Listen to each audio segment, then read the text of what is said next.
नमस्कार मंडळी, महासंवाद मराठीमध्ये स्वागत. सध्या आपण सातारा जिल्ह्यातील मान तालुक्यातील टाकेवाडी येथे आहे आणि आपण बघू शकता आपल्यासोबत हरण्या आणि बाजा ही दोन बैल आहेत. ही बैल आहेत ती सांगोला तालुक्यातील मौद गावातील आहेत आणि अनेक मैदानामध्ये ते गुलालाचे मानकरी ठरलेले आहेत. त्यांच्या टीम सोबत आज आपण संवाद साधतोय.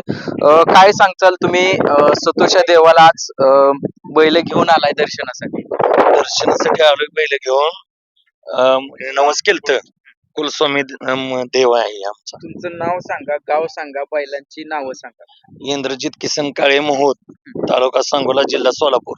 बैलाची नाव आहेत हरण्या आणि बैजा. ही दोन्ही जी बैल आहेत ही घरी तयार केली कुठल्या जातीच्या आहेत किंवा काय मागणी वगैरे जाते किंवा कुठं बक्षिसात वगैरे सगळं हे आहेत प्युअर धनगरी खेळा, घरचेच तयार केलेले आहेत. हरण्यान केलाय निमगी कितकावला 2 नंबर. त्याला मागणी आली 9 लाखाची. कुठला हरण्या?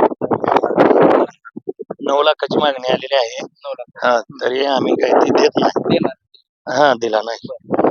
पुढील मैदान चालू आहे. आता ह्या बैलाच्या कोणासोबत जोड वगैरे किंवा नियोजन कोण राहतं? हे मल्हार संघ काजल संघ पळलेला आहे. हिंदीचं काजल, त्याच्या संघ बाबेडॉन आंधळी, त्याच्या संघ पण पळायला. रायफल 51 संघ पळलाय. रायगावचा हरण्या संघ पळायला.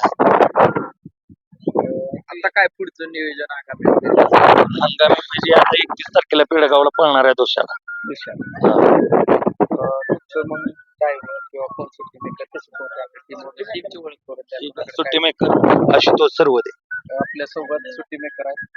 दादा काय सांगताल या दोन्ही बैलाचं तुमचं नियोजन असतं बाकीचं काम काय काय नियोजन काय असतं तुमच्याकडे? नियोजन म्हणजे आम्ही असं फायनलला राहाव्या हिशोबात आम्ही करून हालतो. आणि फायनल म्हणजे आजपर्यंत त्याला जेवढे बैल टाकले तेवढे एक पण पुरला नाही बैल त्याला. आमच्या म्हणजे गावा शेजारीच हिंगणी म्हणून गाव आहे. मग मध्ये संत बाळमामा केसरी म्हणून मैदान होतं केतकी निमगावला. मग तिथं तो बैल आम्हाला पुरला पाहिजे. फर्स्ट टाइमच आम्हाला तो बैल पुरला. मग तिथं आम्ही 2 नंबर केला.